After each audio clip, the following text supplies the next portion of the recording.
everyone. Good morning. Welcome to the Center for Spiritual Living right here in beautiful Fullerton, California. Thank you all for joining us today in person and also online. My name is Tomoko Rosas and I'm a practitioner here at the center. Please join me in stating our purpose statement. We are a loving spiritual community, empowering all to live healthy and successful lives through practicing the principles of science of mind. So, today is our Thanksgiving luncheon, and we will be serving a full Thanksgiving meal for everyone to stay. And it is free, so please, please stay. Our whole program, 30 Days of Affirmative Living, is ongoing till the 30th of this month. And if you did not pick up your booklet and you're not working on it, you're missing out actually. And we are out of the booklet.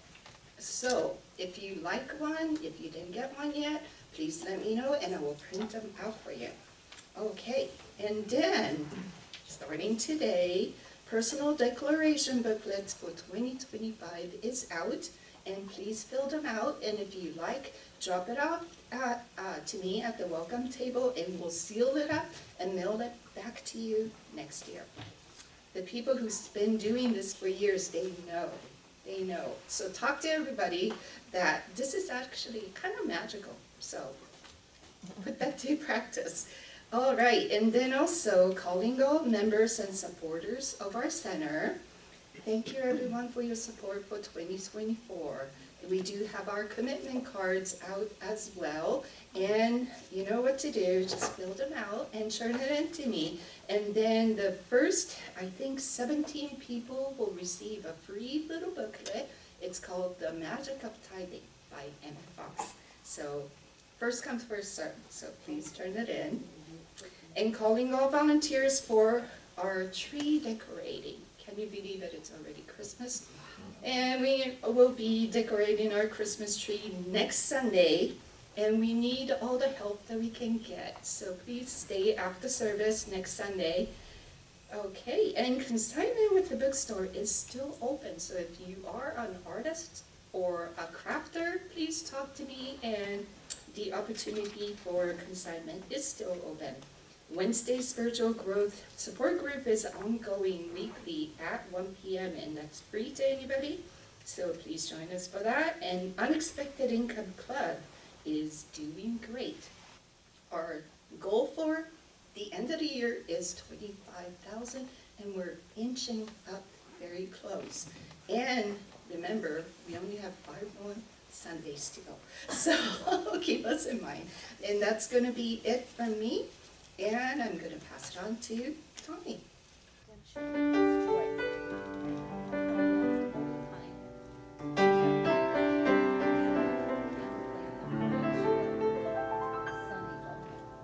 I need to be still and let God love me. I need to be still and let God love me. When this old world starts to push and shove me, I need to be still, let God love me.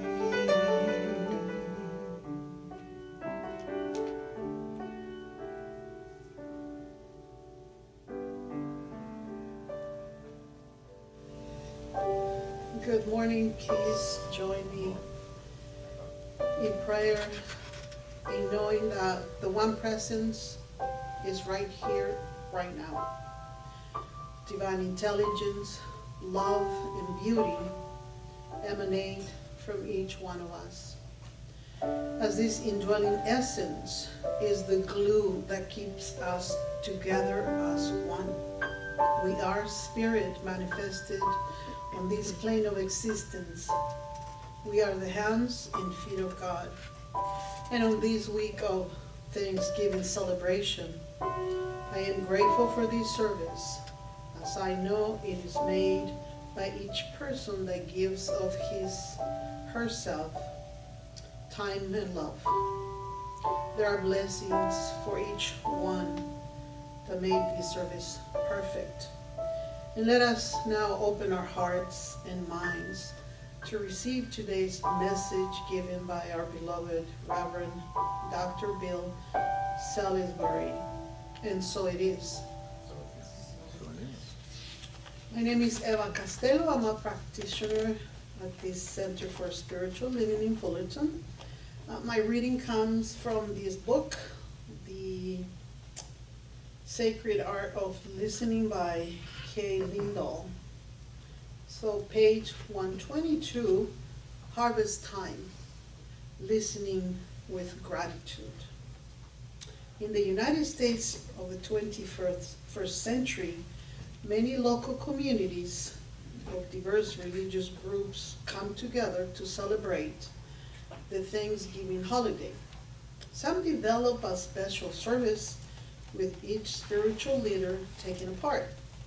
All these inspiring communities share their traditions in music and demonstrate hospitality with food and drink.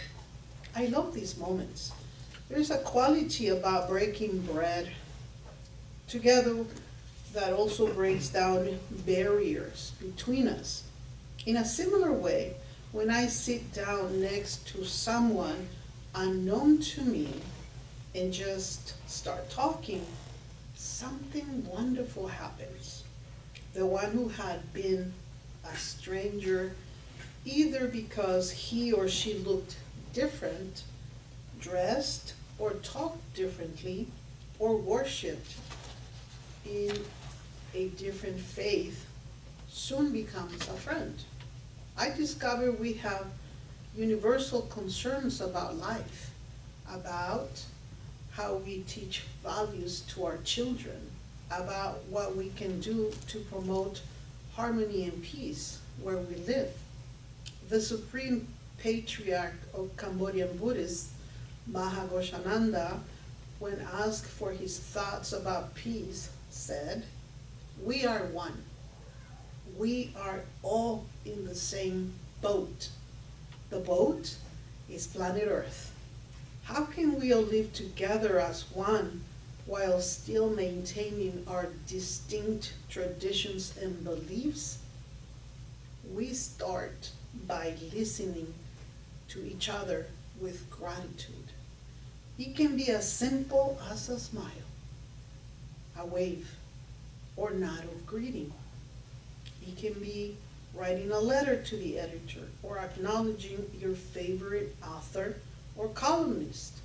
It can be inviting your neighbors over for coffee and dessert. The possibilities are endless. It is a valuable practice to find creative, simple ways to show that we listen and we are grateful for what we have found. Join me in prayer, please. Today, I seek my union with life. Today, my imagination reaches back through all differences to the universal sameness. Today, I know I am in God. God is in me. We are one.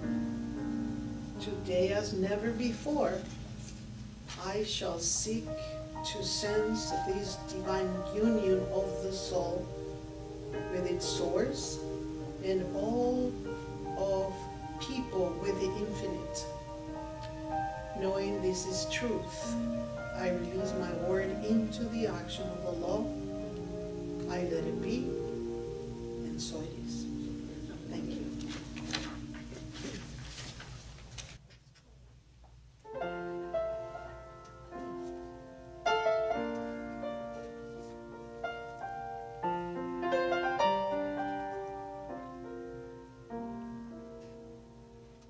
We are one. We are one. We're all one in God.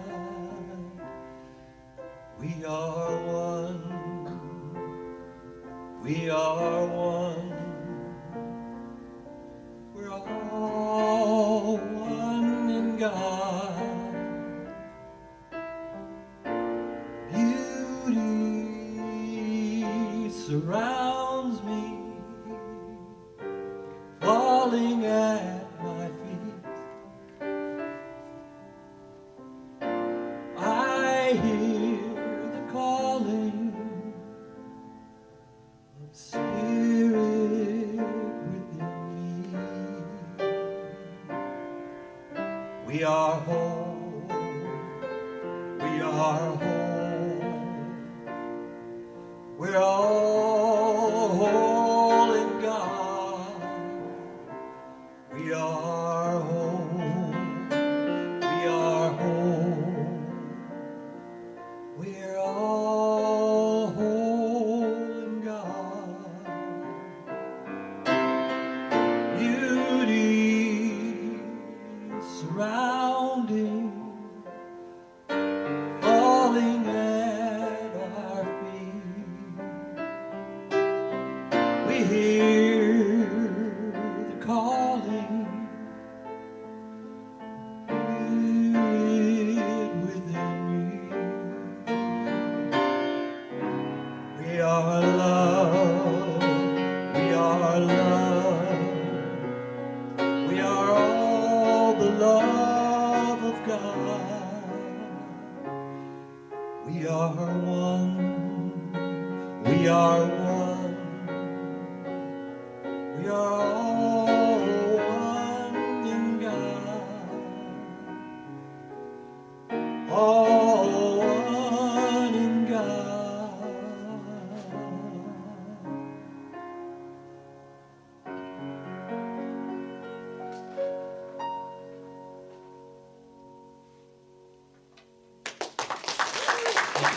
That's Tommy Cosentino.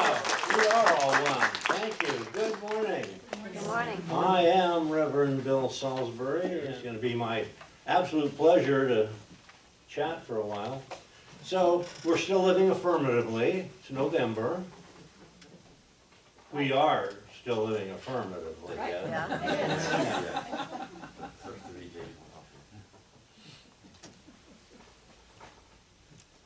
And the title of today's talk is The Thanks We Give.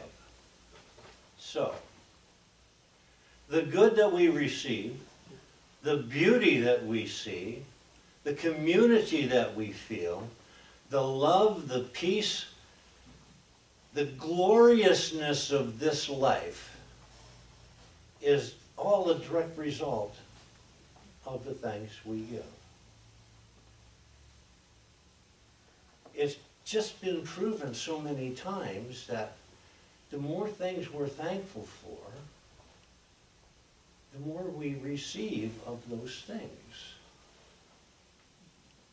You know, if you were here for Sally's meditation this morning, we listed, you know, like a pretty long list of things that we're thankful for on a daily basis. And we can list those things out. We can spout them off one after another. Or we could start every day with, thank you, God, for all that this day brings to me. And we could end each day with saying, thank you for everything that I received today. And if we stop and analyze it, because we do love to analyze, we are people, but if we just stop to think about it at the end of the day, look back on the day and think of all the things that we have felt and experienced and have received, and that we're joyous about, we can trace it all back to its beginning. That beginning is in the gratitude that we have just for life in general. You know, part of Eva's reading was about listening with gratitude to others. All different. I mean, there's gazillions of different people on the planet. And anywhere we go and everything we do and every event we're ever going to attend, we're going to be people with people that have differences in their life from us. Thank God. I want to give thanks for something. Let's give thanks for that. all the different things we get to learn and experience and to feel and to think and to hear about other ways of life other than just our own. Because if we're just wrapped up in this little cocoon that is our body, there's no room for expansion. Expansion comes from the heart. Expansion comes from the ethereal bodies that surround this body. Expansion, they are what are able to go out into the world and experience other things and give gratitude for it. We don't give gratitude intellectually. Well, I shouldn't say we don't. Sometimes we do. But it's not very effective. Gratitude is spoken with the heart. And if we are going to listen with gratitude, why don't we do everything with gratitude? Why don't we accept everybody that comes into our lives with gratitude? Thank you. Thank you for being you. Thank you for helping me be me. Because without everybody else, there just is no me. And if in some hypothetical universe there could be a me without everybody else, what a drag that would be. I'd run out of things to say to me. I'd run out of things to do. I would run out of love to experience, because if I'm not experiencing love for that life principle itself, for that creative intelligence that put me here, how stifled would I be? So we have lots to give thanks for, because we have everything to give thanks for. And the more thanks we give, remember, the more of that thing we're thankful for that we receive. And doesn't gratitude make us happy? It makes us happy because the more we get, the happier we get. And we can't live affirmatively without being happy. We just can't. We all know the person who just gives the appearance of being somebody whose dog was just kicked. Right? And every time we see that person, it's the same experience. And every time we see that person in the future, it's going to be the same experience, unless and until that person can come to understand what it is that happiness is based on, what the foundation of happiness is. And the foundation of it is gratitude in one form or another. It's not just standing here saying thank you, but it's for that feeling that I get when I am in gratitude. You know, that divine principle, that consciousness that grounds all being, that we call spirit or God, doesn't need our thanks. The reason we give thanks is for what it brings to us, for that feeling that it gives to us, that fulfilling feeling. And of course, here we are, the Sunday before Thanksgiving, and I know what a lot of people are thinking. It's the Sunday before football. You know,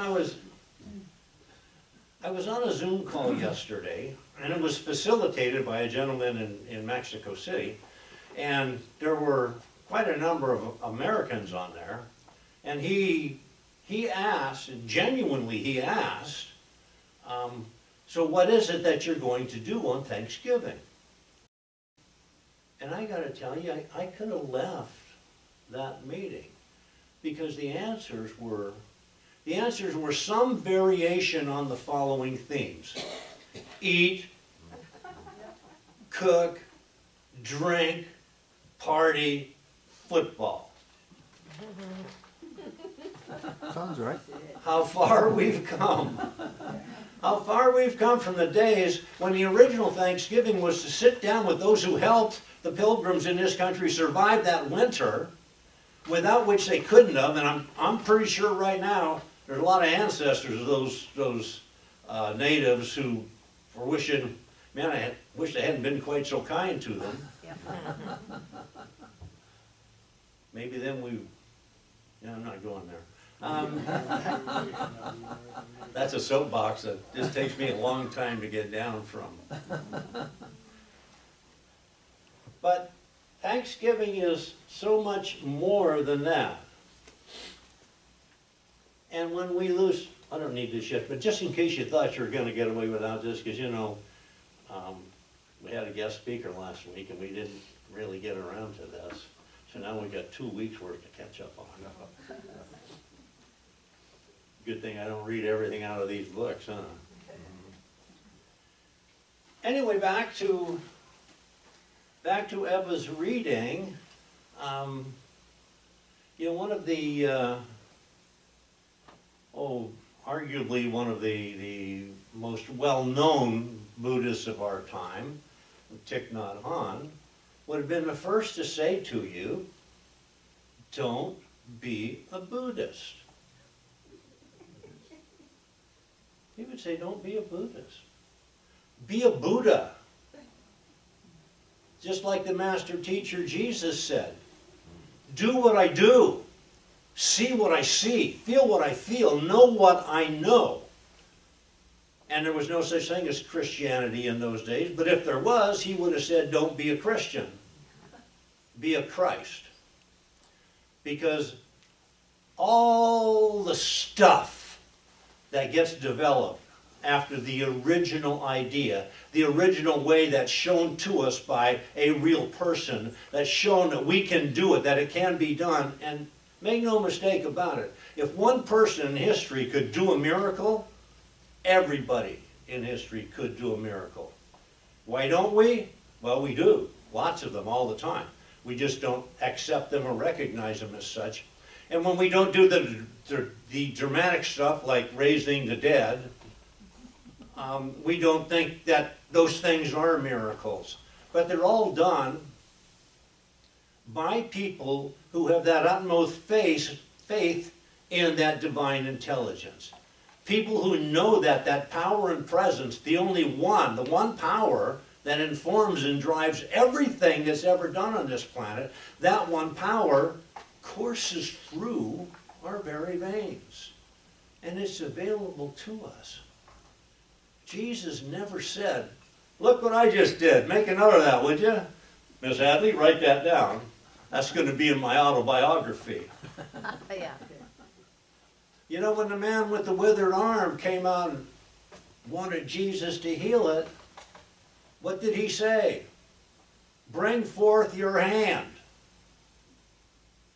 And when he did, it was a perfect hand and arm. The reason for that is not only did the master teacher Jesus know that everything in that divine mind is perfect, but he never saw the withered hand. When we can put ourselves in the position of we don't see what it is that we think is really giving us a problem, when we don't see that, when we don't recognize it, when we don't accept it as being part of our identity, it just isn't. When we have the faith in that power, in that presence, and we are consciously aware that it is up to us to drive that force, to steer that bus, as Reverend Sunshine once mentioned to us. When we recognize who it is steering this bus, we can take it anywhere we want to go. There are no limitations. There are no limits in spirit. Where are the limits? The limits are right here. We're born into, I don't know, depending on who you talk to, 10,000, 14,000, 20,000 years of human race, with every thought that's ever been thought still being right here, and we are enveloped in it, the good thoughts, the bad thoughts. And I guess, depending on the situation, sometimes you can be aware that most of the thoughts about this have been good, but on the other hand, most of the thoughts about this maybe not so good, because those things are still with us. Those things are still here. Poverty, lack, limitation, war, anxiety, contention. These are not God qualities. These are things that, well, we have advanced technologically. We discover and create new things all the time. And we create those things too. When we create those things, anytime something untoward is created, it has one basis only. I don't care what it is. Anything that's wrong, so to speak, has its basis in fear. There's only one antidote for fear. That's love. And that sounds kind of like a bumper sticker when you say it in these days. But back in the days of the first and probably the next few Thanksgiving, that's what it was. It was pure love for their neighbors and pure gratitude for that which they received. And that went both ways. You know, both groups received something from the other. But that's the way it's supposed to be. Somehow today in this world, a huge contingent of the population seems to think that I just have to get. I just have to get. But just getting doesn't cut it, doesn't do it. And besides, we can't just get by simply being open to receive in the same manner that we're open to share what we have within to others. And it all begins with gratitude. It's not just this month. I mean, gratitude is a staple.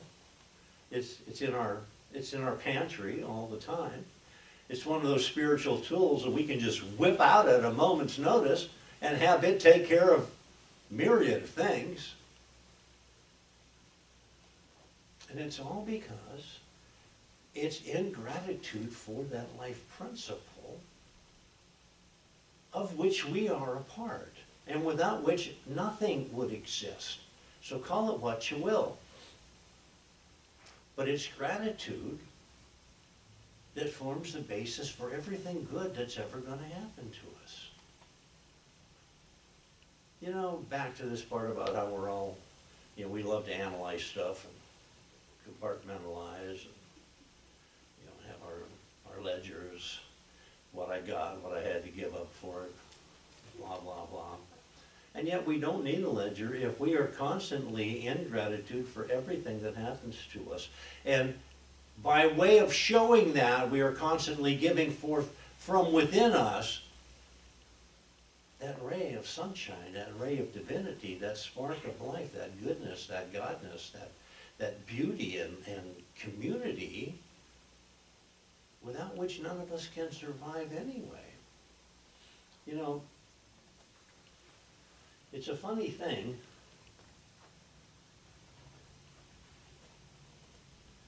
but it's all about perspective. The way we see the world is the way the world is. So if we're looking through eyes of fear, through eyes of lack and limitation, through eyes of not enoughness, through eyes of, oh, this could be better, it's so. It's true. But if we're looking from the eyes, if we're looking from that third eye, as we call it, if we're looking from that divine eye, if we're looking out with this perspective that we are part of this power and presence of this one God, things just look different. And when things look different, they are different. They become different. It's all on the focus. Remember, it's all about our intention. It's all about where we put our attention. We can put it on the things that are not that great, or we can put it on the things that aren't great, and we can put it on the potentiality of this eternal infinite goodness and the results we can draw from that just as soon as we stop looking away, as soon as we start looking at other things. So it's not enough to just give thanks.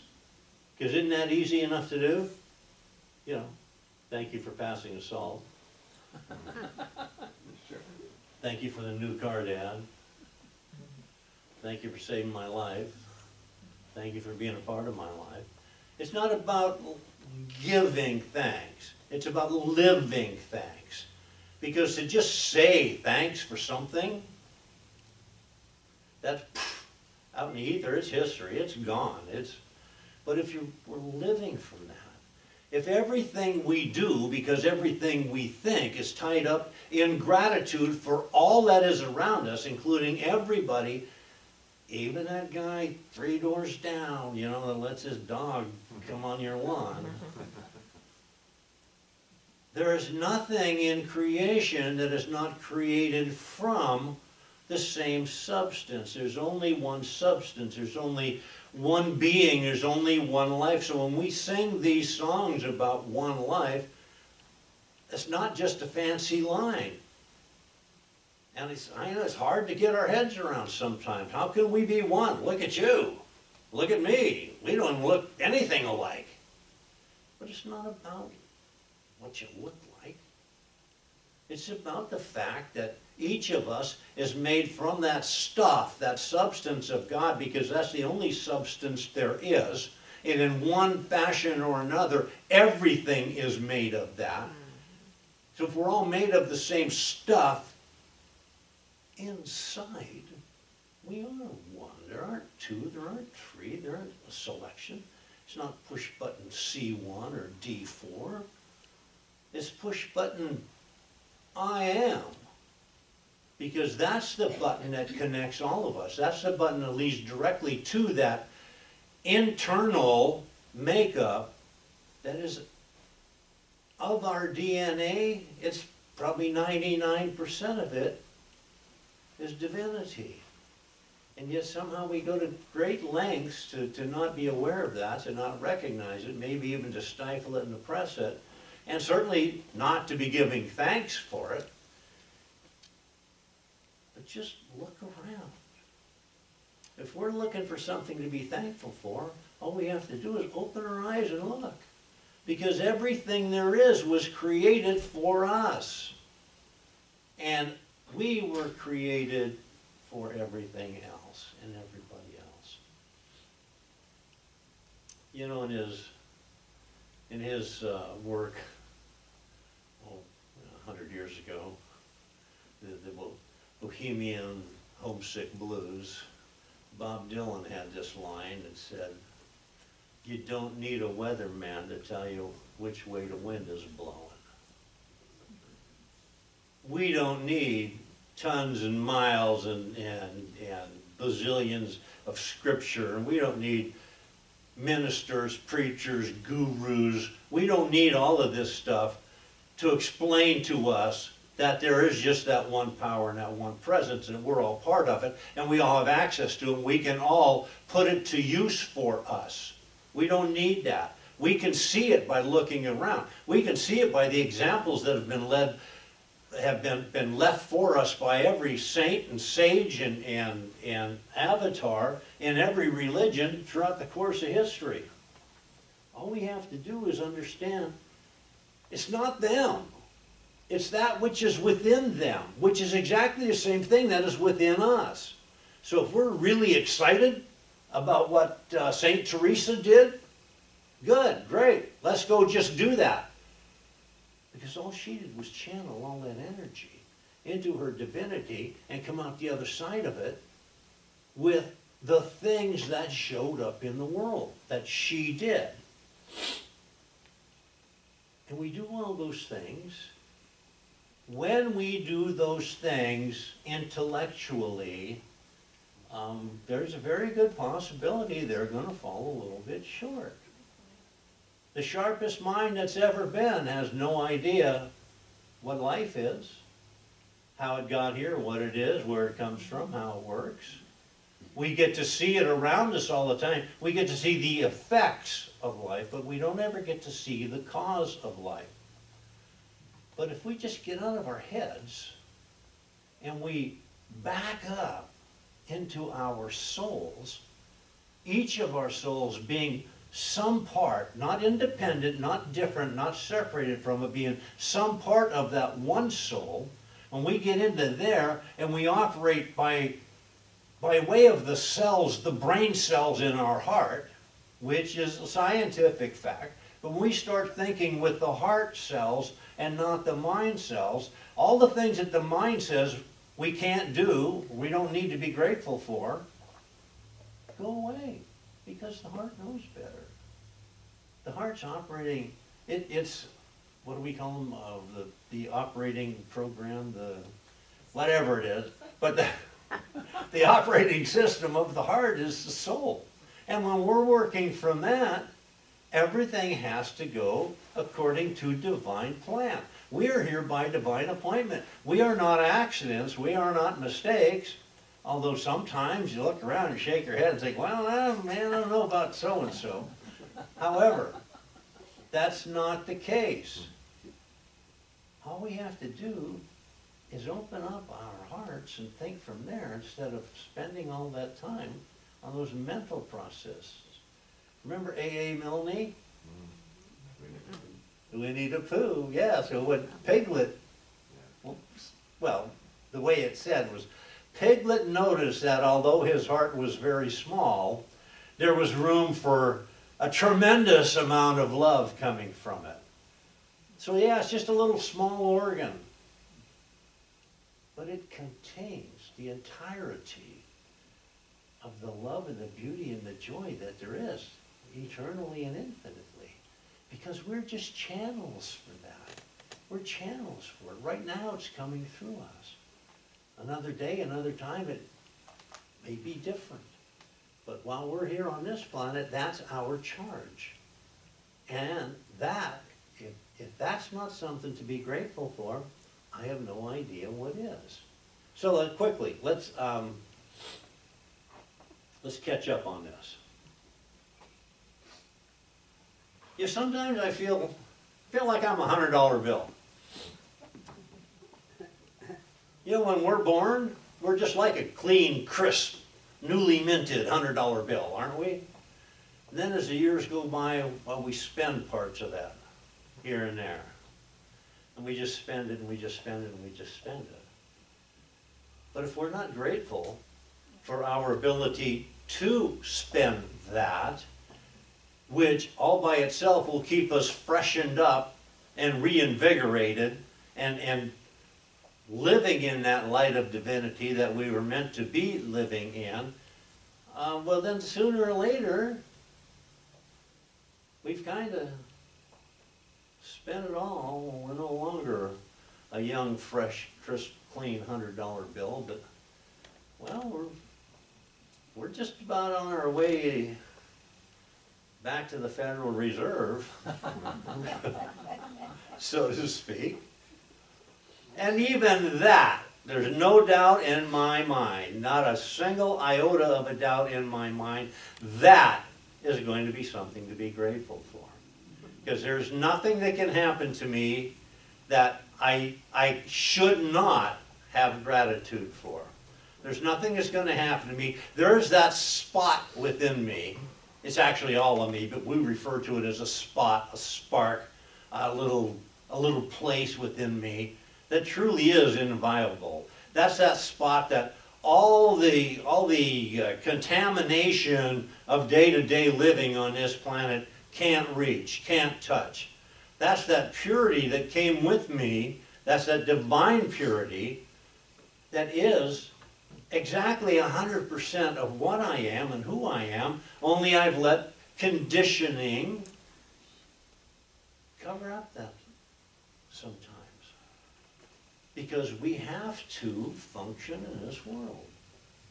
And if we have to function, if we're going to go play the game, we're going to go suit up, we got to play by the rules of the game, right? We got to play within the same ballpark. For you Thanksgiving football fans, we got to play. We got to all look alike, and we all got to follow the rules and pull off the same plays. Except for every once in a while, when some walk-off guy comes on and does something miraculous that everybody says, "No, that couldn't work." but it did work. And it does work. And that's kind of where we are. That's kind of where we are always. There's no time that we can't just reach into that playbook of ours, that divine playbook, and pull off the miracle, that we're going to call it, a miracle of doing this, that, or the other thing. And all the time, it's what we were made for. All the time, we've had the wherewithal. We just need to stop looking at conditions and refocus on the divine reality of what and who we are. You know what, I think you're going to skate this, because sometimes, you know, some of us just talk so much that there's no room for doing the real work here. But what is today? Today's the 24th? Okay, so I know you all have your book with you. But just in case you don't, I'm going to just tell you what I highlighted for today. Today I know that there is a light that sets me on the pathway of truth. That's the abridged version. There is a light within me that sets me on the pathway of truth. And unlike our current, like electrical lights that we have all around us, I can use this light, I can shine it brighter, I can spread it as far and as wide as I can make it go, which is really enough to cover everything, and it'll never wear out. That light will never burn out. Oh, I can hit the dimmer switch and pull it down a little bit, but that light is always there, because that light is actually the essence of who I am. And from 365 Science of Mind, intuition, which is that within us that listens to that voice of God. Prayer is how we speak to God. Intuition is how God speaks to us when we're listening. Intuition is not a product of the intellect. I think we touched on that. Nor is it something that is developed in the process of our evolution. There's nobody today that has more intuition than people had 10,000 years ago. Because intuition is that divine spark.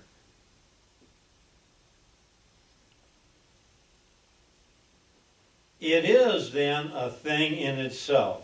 It is ever present within us. So, if we ever want to know the answer to everything, to anything, especially the answer to what is it that I am grateful for, if we can't immediately think of millions of things, we just need to sit down, be quiet, block out the world, and let that voice of God that resides within us tell us exactly what it is. We don't have to listen for long to say, oh yeah, oh my God, yeah, that's what I'm grateful for. And that is everything. There's nothing to not be grateful for. But that's a topic for another day. So, here's what I know. I know that there is one presence, there is one power, that divine being that we call life, spirit, God. And I know that it is that and that alone that is responsible for all the good, all the joy, all the beauty, all the harmony, all the happiness that I experience. And it's by way of that I'm allowed to take that in. I'm allowed to ingress my very being, and the egress of it comes forth as joy and beauty radiated. It's love and its community, and that and its gratitude, and that is the very reason for this occasion. That's the reason we get together. The reason is to share that humanity and the divinity that we are, that makes us up, with everybody around, to experience and revel in, enjoy in, and be amazed by the different cultures and colors and foods and flavors and language of everybody that we share this planet with. Because wherever we come from, whatever we look like, whatever language we speak, whatever food we eat, whatever clothes we wear, deep down, inside, we truly are just one, because there only is one. There is that one that we call I am.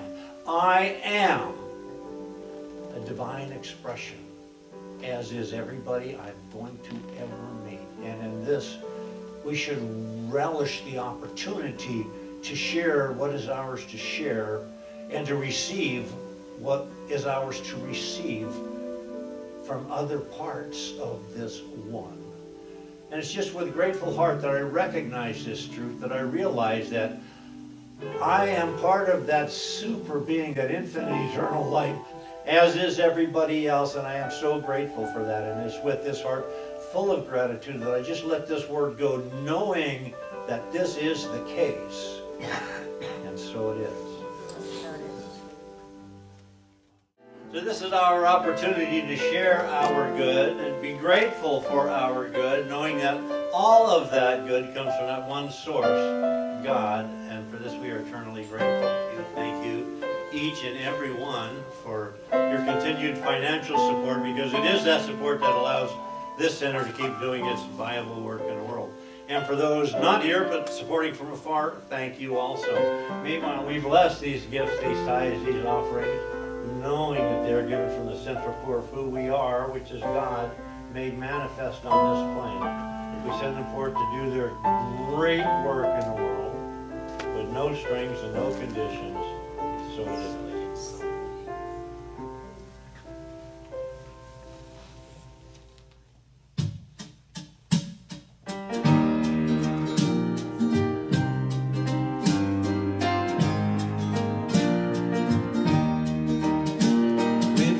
To the time and the season, family and friends gather here, offer a prayer of thanksgiving for blessings we've known through the years.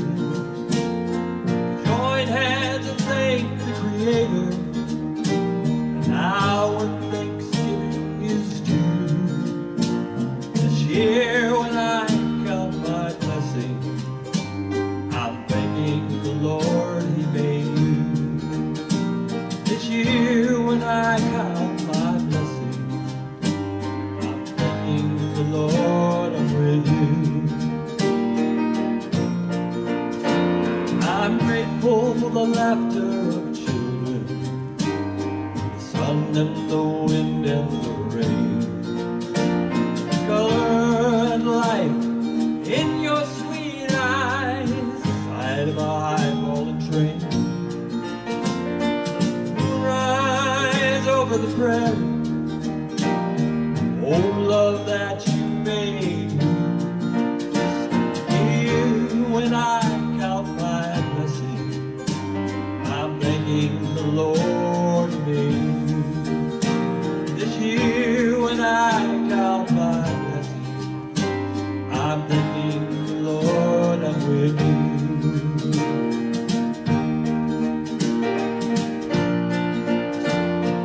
When the time comes to be going, it won't be in sorrow and tears. I'll say my goodbyes and I'll go on my way, grateful for all of the years. I thank you for all that you gave me, for teaching me what love can do. Thanksgiving Day for the rest of my life, I'm thanking the Lord He made you. On Thanksgiving Day for the rest of my life, thanking the Lord I'm with you.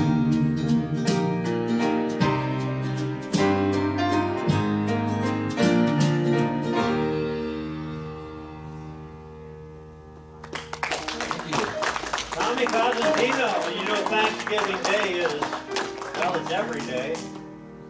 So let's just know something together here. within me right now beats the heart of God. I feel it. I enjoy it. I love it. I am in community with every other soul that feels